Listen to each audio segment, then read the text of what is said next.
ang mga kwento ng pag-ibig, kwento ng buhay, at kwento ng pag-asa dito sa Barangay Love Stories. Love Stories.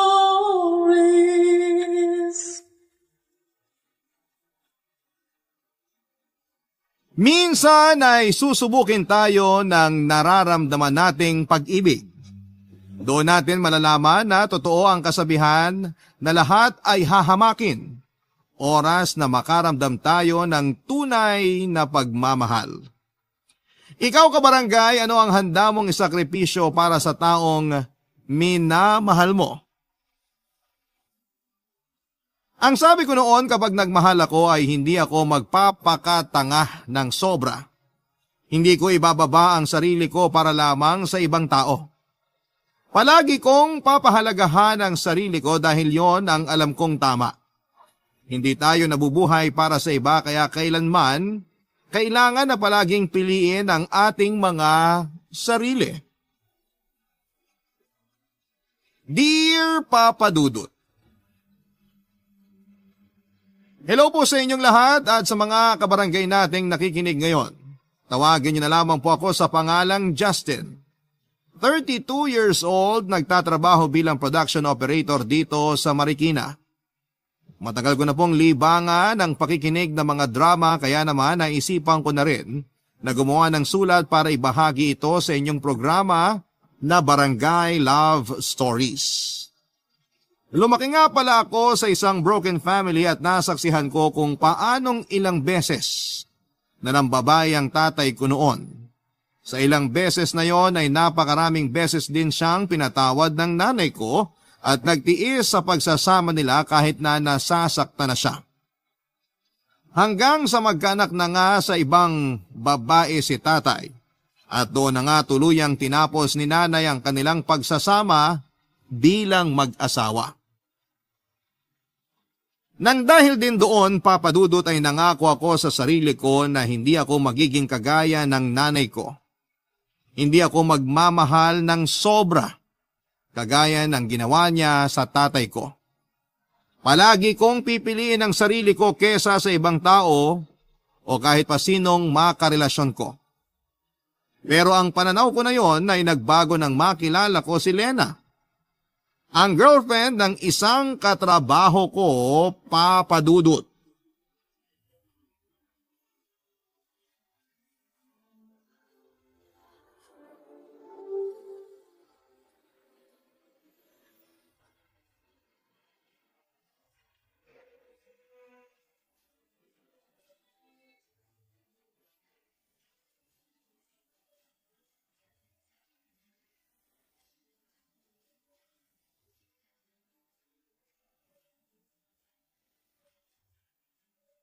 Mga pare, mauna na kaming umuwi ni Lena. Baka matraffic pa kami.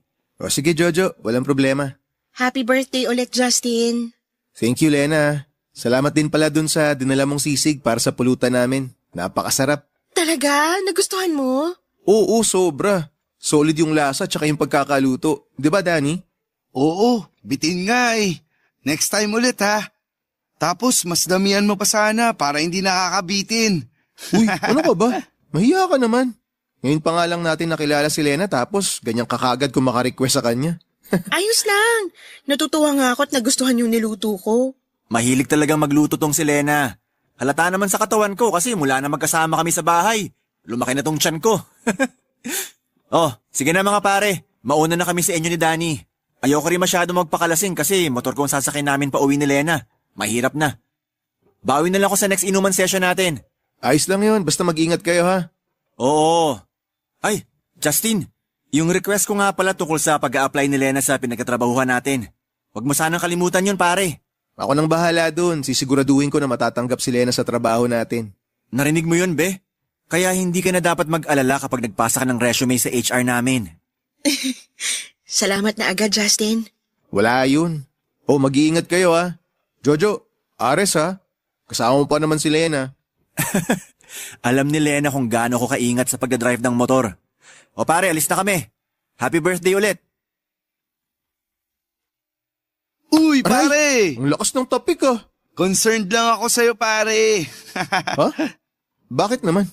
Kasi malapit na yatang humiwalay ang ulo mo mula sa leg mo. Sa sobrang habol ng tingin mo dun kina Jojo. Tinitingnan ko lang naman kung hindi na ba sila babalik. Baka lang kasi biglang magbago isip ni Jojo eh. Makipag-inuman ulit sa atin. Alam mo naman kung gaano kalakas uminom yun. Alam ko. Pero kung bumalik ba sila, anong gagawin mo? Eh di syempre, tataboy ko na sila pa uwi. Weh, talaga? Oo nga. Kasi hindi pwedeng malasing si Jojo. Mahirap na, baka maaksidente pa sila. Baka maaksidente sila o si Lena? Ano pinagsasabi mo dyan? Naku, Justin, ilang taon na tayong magkaibigan at magkatrabaho. Kaya alam ko ang dahilan. Kapag ganyan na namumungay ang mga mata mo habang nakatingin sa isang babae. Namumungay talaga mga mata ko kasi nakailang bote na tayo ng alak. Aba? Huwag ka na nga mag-deny sa akin, Justin. Aminin mo na. Ha? Ano nga aminin ko sa'yo? Na-type mo si Lena. Uy, huwag kang ganyan. Girlfriend ni Jojo yun. At kung hindi yun girlfriend ni Jojo, matatypan mo nga siya. Sabi ko na nga ba't tama ako? Kapag ganyan mga sagutan mo na hindi ka makapagsalita, alam ko na oo ang sagot mo. Pero hindi mo lang maamin sa akin. Huwag kang mag-alala. Hindi makakarating kay Jojo na type mo ang girlfriend niya.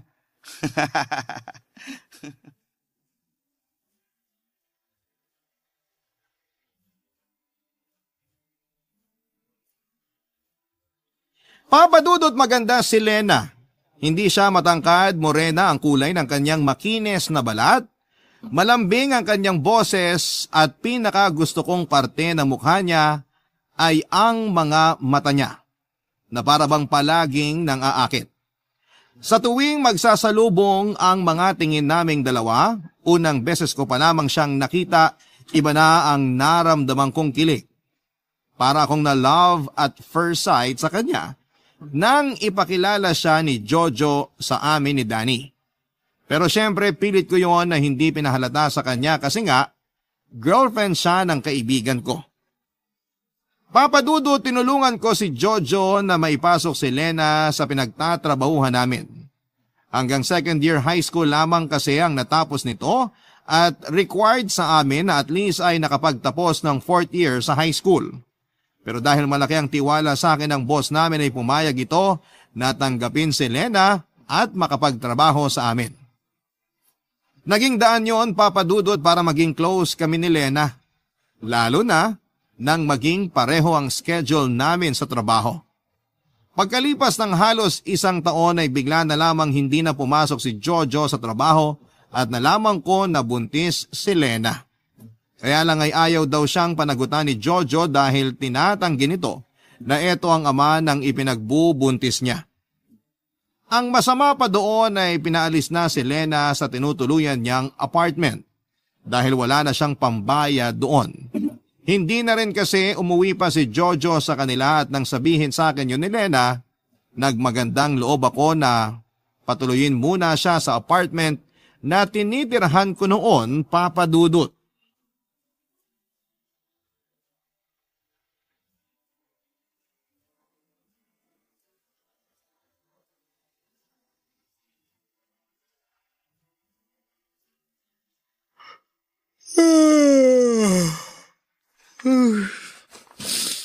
Grabe.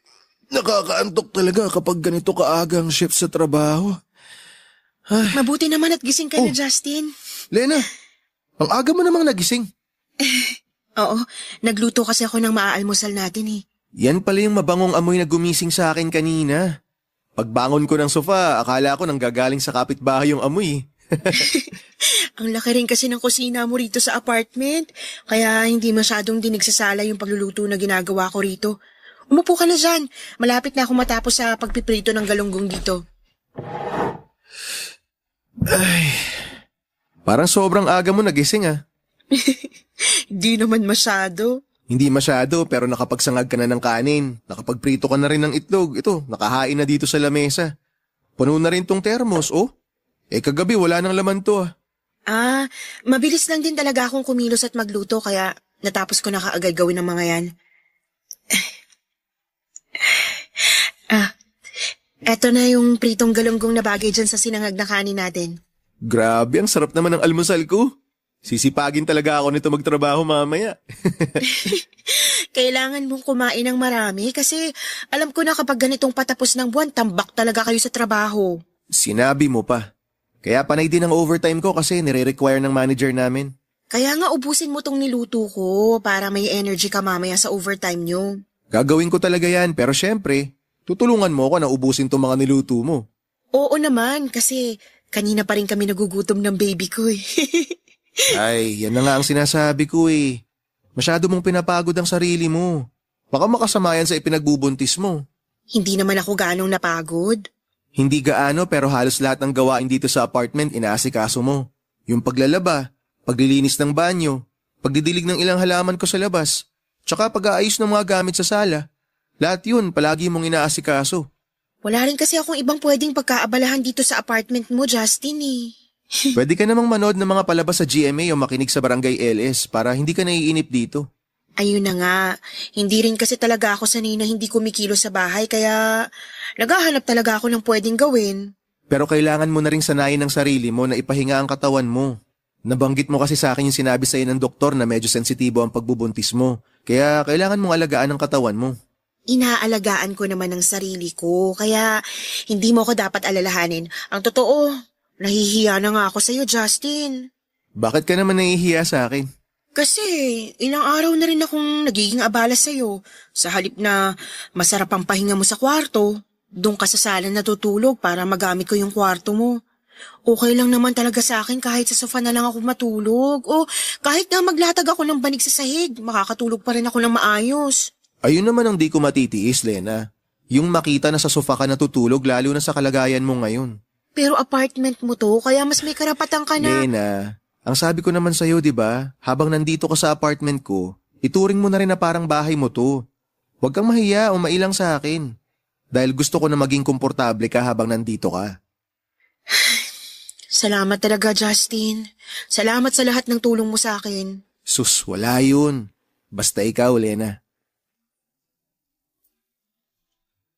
Papadudot nang magsimulang lumalim ang pagkakaibigan namin ni Lena noon, mas lalo ring lumalim ang espesyal na pagtingin ko para sa kanya. Doon ko nalaman na galing siya sa mahirap na pamilya at lumuluwas pa siya ng Maynila para makipagsapalaran sa buhay. Meron siyang 6 na kapatid sa probinsya at dahil siya ang panganay, siya rin ang maagang sumalo ng responsibilidad mula nang mamatay ang kanilang ama. Doon ako mas lalong humanga kay Lena, Papadudot, kasi nakita ko ang tiyaga niya at labis na pagmamahal sa kanyang pamilya. At kahit wala na siyang masyadong kilala sa Maynila, naglakas loob siyang lumuwas at pumasok sa iba't ibang trabaho na alam niya na para lang makapagpadala ng pera sa pamilya niya sa probinsya. Sa isang karinderya siya noon nagtrabaho nang makilala niya si Jojo at maging boyfriend. Kay Jojo rin ang galing ang ideya na doon na lamang siya magtrabaho sa kumpanya namin na kaagad naman niyang sinang-ayunan. Maayos naman ang naging pagsasama nila kahit may ilang pagtatalo din sila tungkol sa mga gastusin, Papadudot. At pambababae ni Jojo na ilang beses niyang pinalampas. Pero mula na makipaghiwalay ito sa kanya pagkatapos niyang ipaalam na buntis siya ay bigla na lamang itong nag-resign sa kanyang trabaho at hindi na muli pang nagpakita sa kanya, Papadudot. Barangay Love Stories. Barangay Love Stories. Papadudot, sinuggest ko kay Lena na umuwi na lamang muna siya sa pamilya niya sa probinsya. Pero ang sabi niya ay ayaw niyang umuwi sa probinsya para lamang pagchismisan siya ng mga tao doon. Ayaw niya rin na madismaya ang nanay niya dahil ilang beses siyang pinigilan nito na lumuwas ng Maynila. Marami raw kasing babae sa probinsya nila ang lumuwas ng Maynila at umuwi sa probinsya na buntis na pero wala namang mga boyfriend o asawa. Umuwi para magdagdag ng pabigat sa kanilang pamilya. At yon ang ayaw na mangyari ni Lena, Papadudot. Nung araw na sinabi sa akin ni Lena ang tungkol sa pinagbubuntis niya at hindi na pagpapakita sa kanya ni Jojo ay grabe ang iyak niya, Papadudot. Tapos na ang shift namin sa trabaho at sa may kantin siya nagkwento sa akin habang umiiyak. Namumroblema siya kung saan siya titira sa oras na tuluyan na siyang paalisin ng may-ari ng tinutuluyan niya. Napadala na raw kasi niya ang pera niya sa probinsya at hindi niya pwedeng galawin ang ipon niya. Halos hindi na raw siya kumakain ng maayos para lamang makatipid. Kaya naman doon na ako nag-alok ng tulong sa kanya, Papa Dudut. Ayaw pa nga niya noon tanggapin ang tulong ko na doon muna tumuloy sa tinitirhan ko. Pero dahil wala na rin siyang ibang mapupuntahan, tinanggap na rin niya ang tulong na binibigay ko. Kasunod ang pag-resign sa trabaho, Papa Dudut.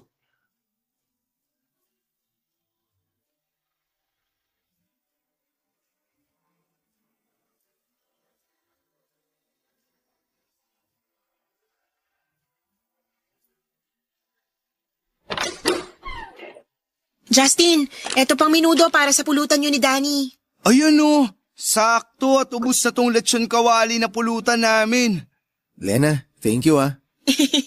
Kapag naubos yan, meron pa dun sa kusina. Kumuha na lang kayo ha. Magpapahinga ka na ba? Oo, papasok na rin ako sa kwarto kasi medyo inaantok na ako. Sige, salamat sa pag-aasikaso ng pulutan namin ah. Dito na lang din kami sa labas para hindi ka na maingayan sa amin. Pwede naman kayong pumuesto dun sa sala.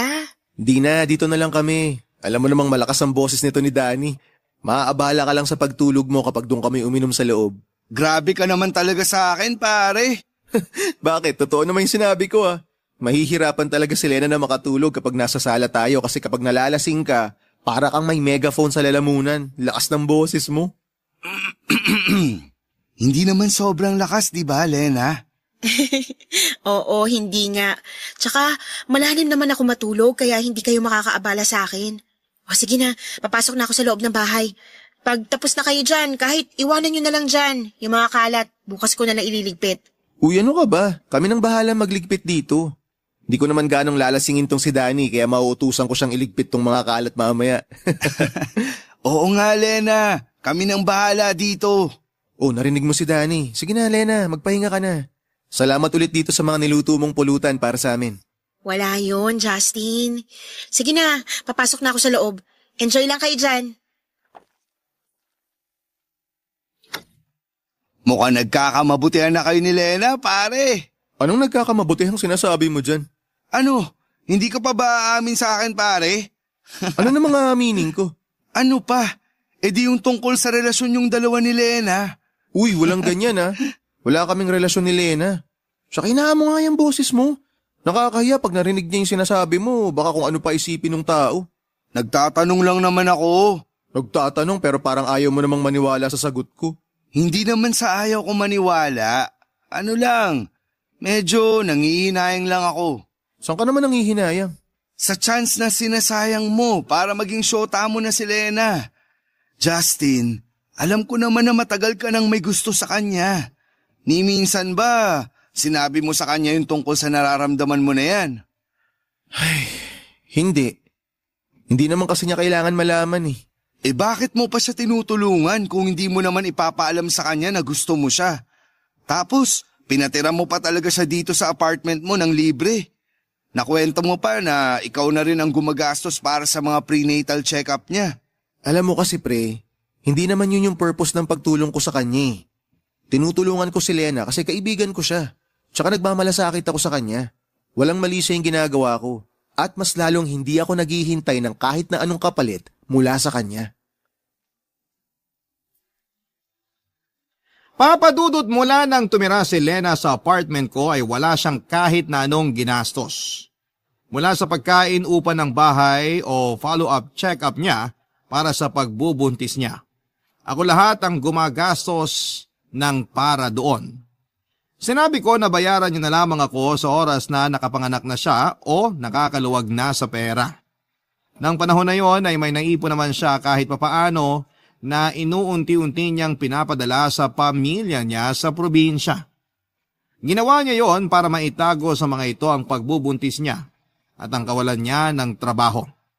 Alam ko na hindi ko naman talaga responsibilidad si Lena pero hindi ko mapigilan ang sarili ko na tulungan siya, Papa Dudut.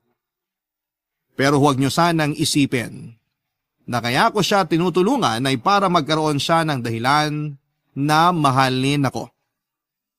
Hindi yun ang dahilan ko. Tinutulungan ko siya kasi alam ko na hindi niya deserve kung anuman ang pinagdadaanan niya noon. Hindi niya deserve ang lokohin at saktan dahil ang kagaya niya ay dapat na minamahal ng buong puso at walang kapantay, Papa Dudut.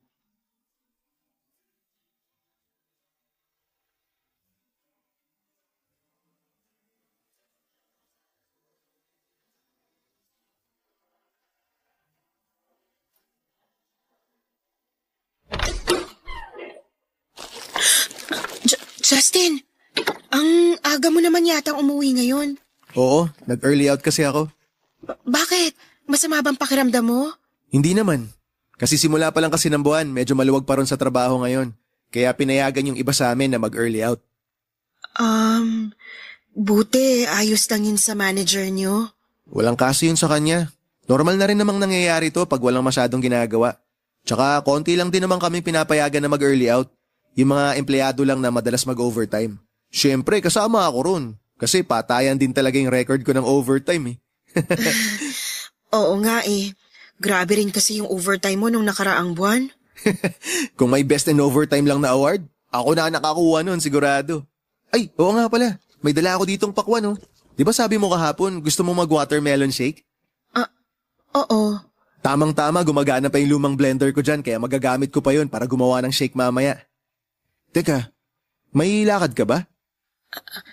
Ha? Oo. Ano kasi? Aalis kasi ako, Justin. Saan ka pupunta? Ano kasi, Justin? May schedule ka ba check-up ngayon? Ha? Naku, nawala yata yun sa isip ko ah. Sakto pala na maaga ako nakauwi. Masasamahan kita.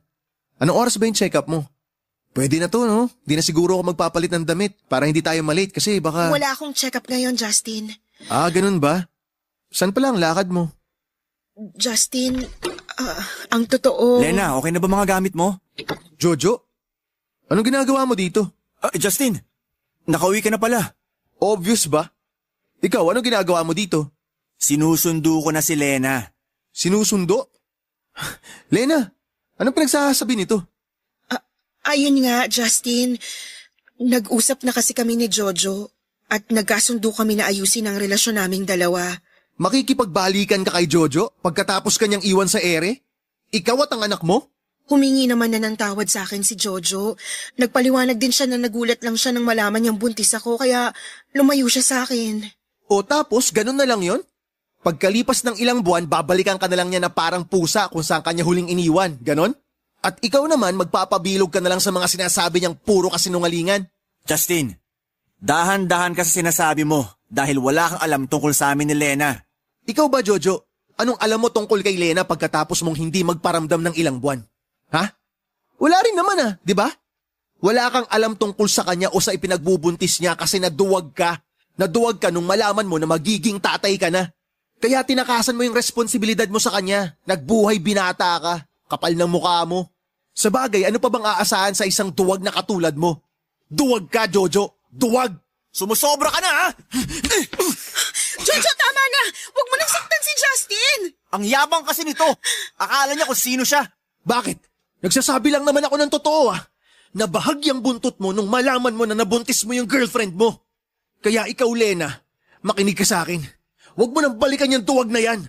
Kasi sigurado ako na magsisisi ka lang sa huli. Justin, sorry pero buo na ang desisyon ko. Aayusin na namin ni Jojo ang relasyon naming dalawa. Sasama na ako sa kanya dahil handa na siyang panagutan ng magiging anak namin. Aaminin ko sa inyo, Papa Dudut, na may bahagi ng sarili ko ang umaasa na sana'y dumating ang araw na mahalin din ako ni Lena. Na mapagtanto niya na mas karapat dapat ako para sa kanya. Hindi ako humingi ng kahit na anong kapalit sa mga ibinigay na naitulong ko sa kanya, pero umaasa ako na sana'y dumating ang araw na masuklian lahat ng sakripisyo at pagmamahal na ginawa ko para sa kanya. Umasa ako na tanggapin niya ako bilang tamang tao na bahagi ng buhay niya.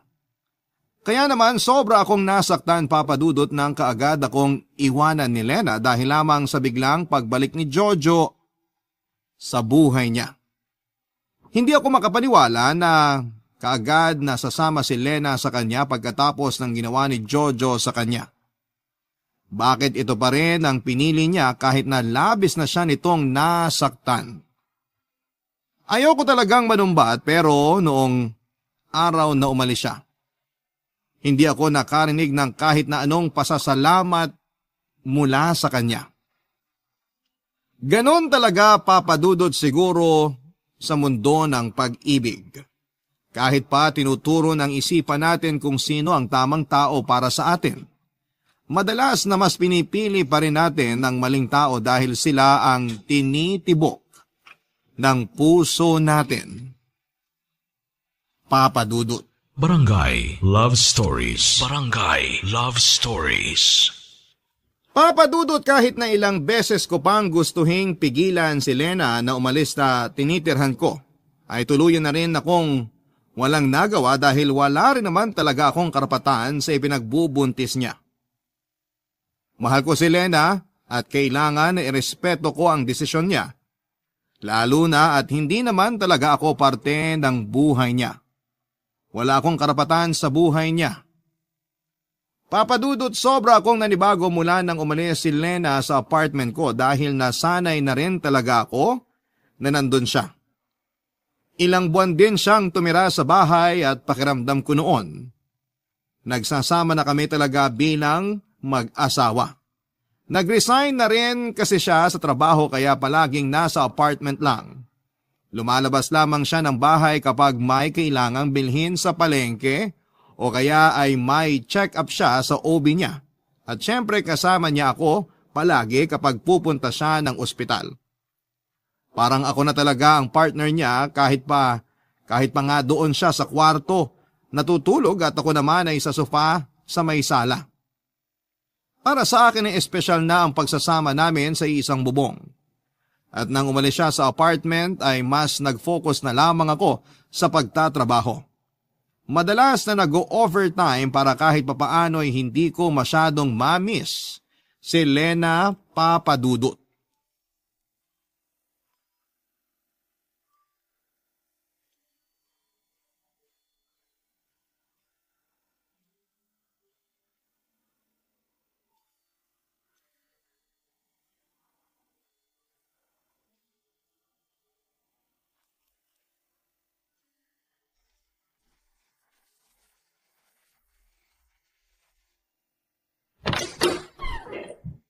Lena?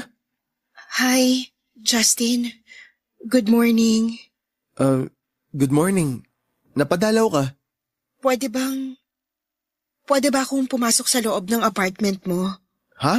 Oo naman. Halika, pasok ka. Salamat.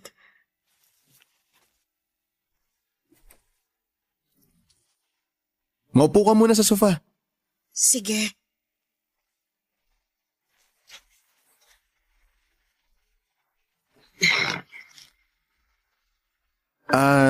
Nagugutom ka ba? May gusto ka bang kainin o inumin? Gusto mo ba ng kape o... Justin, ayos lang ako. Hindi ako gutom at hindi rin ako nauuhaw. Okay. Bakit ka nga pala biglang bumalik dito sa apartment? Tsaka napansin ko medyo malaki yung bag na dala mo ah. Anong meron? Ang totoo, umalis na kasi ako dun sa tinutuluyang bahay ni Jojo. Ha? Bakit? Anong nangyari? Uy, Lena, sandali lang. Huwag kang umiyak. Sabi mo sa akin kung ano bang nangyari. Sinaktan ka ba niya? Pinagbuhatan ka ba niya ng kamay? Mas masakit pa dyan ang ginawa niya sa akin, Justin. Anong mas masakit pa yung ginawa niya sa'yo? Bakit? Ano bang ginawa niya? Sabihin mo sa akin, Lena. Niloko niya ako. Niloko ako ni Jojo, Justin. Niloko niya ako. Ang sakit. Ang sakit, Justin. Lena, sandali, huminahon ka lang.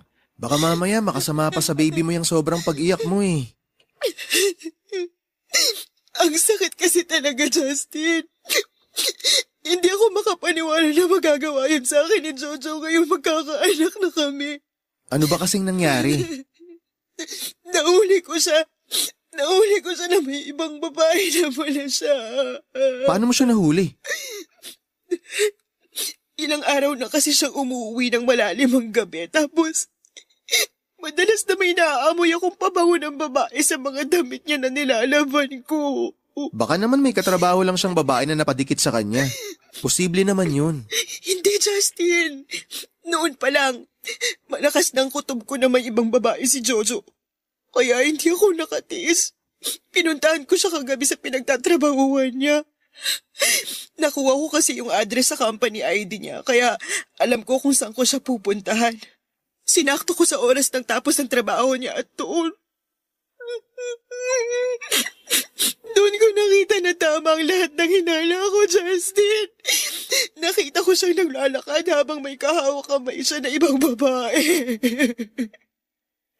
Kaya hindi ko na napigilan ang sarili ko. Sinugod ko sila pero pinagdabuyan lang ako ni Jojo. Tinulak niya pa ako ng malakas. At halos masubsob ako sa lupa nang gawin niya yun. Ano? Ginawa niya sa'yo yun? Oo. At sinabi niya na kahit kailan, ayaw niya na raw ako makita pero hinintay ko pa rin siya sa apartment niya, Justin. Hinintay ko siya hanggang kaninang madaling araw. Pero hindi siya umuwi. Nag-text lang siya sa akin na sana raw pag-uwi niya sa bahay. Hindi niya na ako makita doon. Ay, napakawalang hiya talaga ng lalaking yun. Justin, ayoko talaga sanang umalis. Ayoko masirang pamilya namin at ayoko lumaki na walang tatay ang magiging anak ko pero pagod na ako. Pagod na akong mahalin si Jojo. Pagod na akong masaktan ng dahil sa kanya pero natatakot ako. Natatakot ako kasi wala na akong alam na ibang pwedeng puntahan dito sa Maynila kaya nandito ulit ako. Justin, sorry. Sorry kung bigla na lang akong umalis doon. Sorry kung hindi man lang ako nakapagpasalamat sa'yo. Nahihiya ako na bumalik dito ngayon pero wala na talaga akong ibang pupuntahan. Kaya sorry. Sorry talaga. Lena, wag ka na mag-sorry. Hindi naman ako nagalit sa'yo eh. At mas lalong hindi rin kita pababayaan. Hindi ko kayo pababayaan ng magiging anak mo. Papadudot sa parting ito ng sulat ko ay alam ko na marami ng kabarangay ang naiinis sa akin ngayon dahil sa ginawa ko na muling pagtanggap kay Lena sa apartment ko. Pero naaawa na lang din kasi ako sa kanya. Ang laki na ng tiyan niya at hirap na siyang maglakad tapos ay halata sa mukha niya na sobrang stress pa siya. Sino ba namang hindi may stress kung halos harap-harapan na pala siyang niloloko ng karelasyon niya? Alam ko na mahirap din sa kanya na bumalik sa akin pero ginawa niya dahil malaki ang tiwala niya sa akin. Alam niya na hindi ko siya kayang tiisin. Alam niya na maaawa ko sa kanya. Kaya tutulungan ko rin siya, papadudot. Sige, aaminin ko na hindi lang talaga awa ang nararamdaman ko para kay Lena ng mga oras na yon. Nandun pa rin ang espesyal na pagmamahal ko para sa kanya. Kailanman ay hindi yon nawala o nabawasan. Kahit pa nasaktan talaga ako dahil sa biglang pag-iwan niya sa akin para lamang bumalik kay Jojo. Malalim pa rin ang pagmamahal ko para sa kanya kaya naman, kagaya ng dati, sinuportahan kong muli siya. Tinulungan at inalagaan hanggang sa makapanganak siya. Ako ang gumastos lahat para sa panganganak niya hanggang sa pangangailangan ng baby niya sa loob ng ilang buwan. Kahit kailan ay hindi ako humingi ng kapalit at palagi kong sinasabi na ginagawa ko yon dahil magkaibigan kaming dalawa. Dahil espesyal sa akin ang friendship namin at napamahal na rin sa akin ang anak ni Lena, papadudot.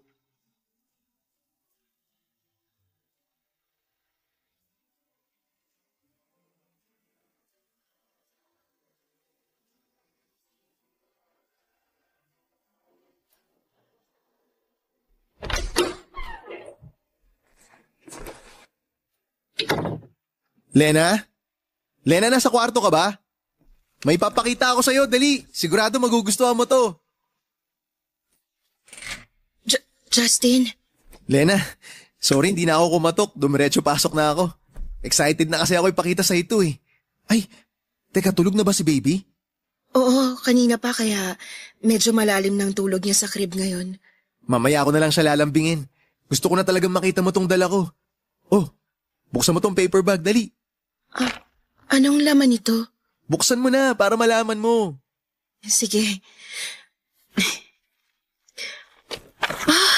Mga damit para kay baby? Oo, para sa kanya lahat yan. Binili ko yan sa asawa ng kasamaan ko sa trabaho. Branded at brand new ang mga yan, pero mura lang niya binenta sa akin. Binigyan niya kasi ako ng malaking discount para daw makabili ako ng marami. Ang gaganda ng mga to, Justin. Mukhang bagay talaga sa baby ko. Ako mismo pumili ng mga yan. Sobrang excited ko nga kanina habang pumipili ako eh. Ang gaganda nga talaga ng mga to. Nagustuhan mo ba? Oo naman, syempre. Lahat to, bagay na bagay kay baby. Ang totoo, nahihiya na nga ako sa'yo, Justin eh. Bakit ka naman mahihiya? Alam mo naman na napamahal na sa akin ng baby mo. Kaya ginagawa ko to kasi importante siya sa akin. Importante kayong dalawa sa akin ng baby mo. Ayun na nga. Masyado mo nang inaakong responsibilidad sa amin ng anak ko kahit hindi mo naman kailangang gawin yun. Magkaibigan tayong dalawa kaya hindi ka na iba sa akin. Parte na kayo ni baby ng buhay at pamilya ko. Pero sobra-sobra na tong ginagawa mo para sa akin. Minsan, hindi na kinakaya ng konsensya ko na tanggapin yung bagay at effort na binibigay mo sa amin, Justin eh. Kasi alam naman natin ang totoo. Hindi mo kami pamilya ng anak ko. Teka, Lena. Ano ba yung mga sinasabi mo? Justin, sorry. Sandali. Bakit meron dalawang malaking bag dyan sa tabi ng kama? Mga gamit niyo ba ni baby yung nasa loob ng mga bag na yan, Lena? Ano, Lena? Bakit hindi mo sinasagot yung tanong ko? Ano ba talagang problema? Bakit bigla ka nalang nag-impake? Aalis na ako, Justin. Aalis na kami ng anak ko. Ano? Salamat sa lahat pero kailangan na naming umalis, Justin. Kailangan na naming umalis dito sa apartment mo. Pero bakit nga? Ano bang nangyari at bigla ka nalang nagdesisyon ng ganyan? Ginagawa ko lang kung ano yung alam kong tamang gawin. Okay, ganito. Sabihin mo sa akin ang totoo. Papayagan kitang umalis kung sasabihin mo na babalik ka na sa pamilya mo sa probinsya. Kung doon kayo pupunta ng baby mo, papayag ako, walang problema. Kung gusto mo nga, ako pa mismo maghahatid sa inyong dalawa ron. Ano? Bakit hindi ka makasagot? Siguro tama yung hinala ko, no? Siguro tama yung iniisip ko na babalik ka lang naman dun sa walang kwentang Jojo na yon. No? Tama ako, no? Nagpunta kasi siya dito kahapon habang nasa trabaho ka at humingi siya ng sorry sa akin. At pinatawad mo naman agad siya. Pagkatapos ng lahat ng masasamang bagay na ginawa niya sa'yo? Lena, pinabayaan ka ni Jojo. Nasaan ba siya nung oras na nanganak ka? Sino bang kasama mo nung unang beses na mahawakan mo yung baby mo? Hindi ako nanunumbat, pero sana naman maisip mo na kahit kailan hindi siya naging mabuting tatay para sa baby mo. Nagbago na si Jojo at naniniwala ako sa kanya. Alam ko na mahal niya kami ng baby ko. Yan din ang sinabi mo dati. Tsaka alam mo sa totoo lang, nakita ko na lahat to. Nangyari na lahat to eh. Yung bigla ka nalang aalis dito para lang bumalik sa walang kwentang Jojo na yun. Lena, kailan ka ba maaawa sa sarili mo? Ha? Ilang beses ka na niyang sinaktan, pero balik ka pa rin ang balik sa kanya. Mahal ko si Jojo at mahal niya rin ako. Pero mahal din kita. Mahal kita, Lena. At kahit kailan, wala akong ibang ginawa kundi ang iparamdam sa iyo yung pagmamahal ko. Pero anong ginagawa mo? Paulit-ulit mo sinasaktan yung sarili mo. Nandito naman ako. Nandito ako para sa inyo ng anak mo. Naging mabuti naman ako sa kanya, di ba? Nakita mo yun. Ginawa ko ang lahat para maibigay ang pangangailangan ng baby mo. At kaya ko mas patunayan pa yung pagmamahal ko sa... Justin, tama na. Alam ko naman yung tungkol sa nararamdaman mo para sa akin sa simula pa lang eh. Kaya sobra ako nagpapasalamat sa'yo. At sorry. Sorry kung kahit kailan hindi ko kayang suklian yun. Bakit hindi mo muna subukan? Subukan mo na mahalin ako, Lena. Subukan mo lang. Dahil alam ko na kahit kailan hindi ko magagawa yun. Hindi ko magagawa na mahalin ka kasi si Jojo lang ang mahal ko. Kaya aalis na kami ni baby. Papalik na kami sa kanya. Sa tunay na tatay ng baby ko. Lena, please. Pagbigyan mo naman ako.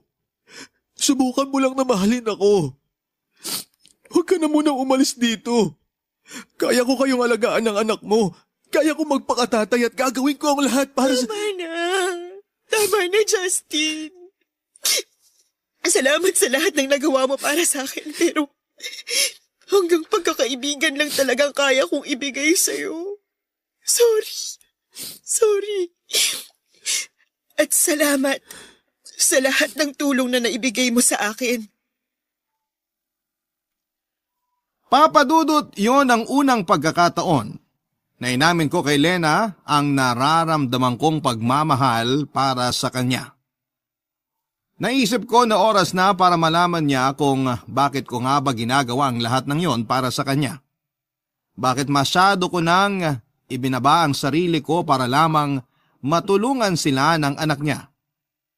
At ang akala ko ay kagaya ng sabi ng ibang tao ay luluwag ang pakiramdam mo oras na maipaalam mo at masabi ang totoong sinisigaw ng puso mo.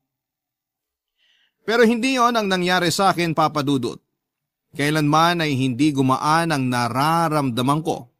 Mula nang aminin ko kay Lena ang pag-ibig na matagal ko nang tinatago para sa kanya.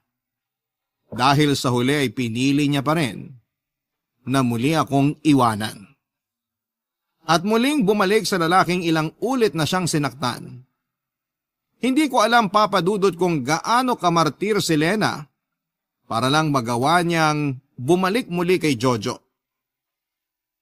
Pero baka ayaw niya lang din na lumaki ang anak niya na magkahiwalay sila ni Jojo. Papa Dudut, hindi pa rin yon dahilan para tiisin lahat ni Lena ang lahat ng panluloko sa kanya ni Jojo. Handa naman akong tumayo bilang tatay ng baby niya kahit panghabang buhay pa. Tatanggapin ko ang lahat ng parte ng kanyang nakaraan. Ilang beses ko yon na sinabi, pinaalam at pinaramdam kay Lena. Kaya nga, ginasusan ko siya kasama ng anak niya. Alam ko na hindi ko dapat inuungkat dahil parang panunumbat na ang ginawa kong tulong na nagawa ko para sa kanya. Pero yun naman kasi talaga ang katotohanan. Noong mga oras na nahihirapan si Lena sa pagbubuntis niya ay ako ang kasama niya hanggang sa dumating ang espesyal na araw na isinilang na niya ang anak niya. Papa Dudut, na imagine ko na noon na para na kaming isang masayang pamilya ni Lena. Ako na ang kikilalaning tatay ng anak niya at magsasama na kami bilang isang pamilya. Isang pangarap na hanggang imahinasyon na lamang pala dahil kailanman ay hindi ako kasama sa mga plano ni Lena. Nang araw na yon, ilang beses pa akong nagmakaawa sa kanya na huwag akong iwanan. Hindi lang dahil sa mahal ko siya kung hindi dahil mahal ko na rin ang anak niya. Pero walang napuntahan ang pagmamakaawa ko na yon at muli niyang pinili na iwanan ako na para bang hindi naging parte ng buhay niya. Papa Dudut, mas mahirap para sa akin ang pag-alis na yon ni Lena dahil nasanay na ako nakasama sila ng anak niya sa bahay ko. Nakabuo na ako ng mga plano at pangarap kasama silang dalawa. Pero sabi nga nila hindi kailanman natin dapat na pinipilit ang mga sarili natin sa taong hindi naman tayo gustong makasama. Kaya kahit napakahirap para sa akin ay pinilit kong tanggapin na kailanman ay hindi ako ang pipiliin ni Lena na mahalin at maging parte ng buhay niya. Papa Dudut, doon ko na-realize na madalas talaga na natatalo ng puso ang isipan pagdating sa paggawa ng mga desisyon sa buhay. Kahit gaano pa katama ang isip at kamali ang gustong gawin ng puso ay palagi pa rin nagwawagi ang huli. Kahit alam natin na masasaktan lang din tayo, palagi pa rin nating pinipili ang magmahal.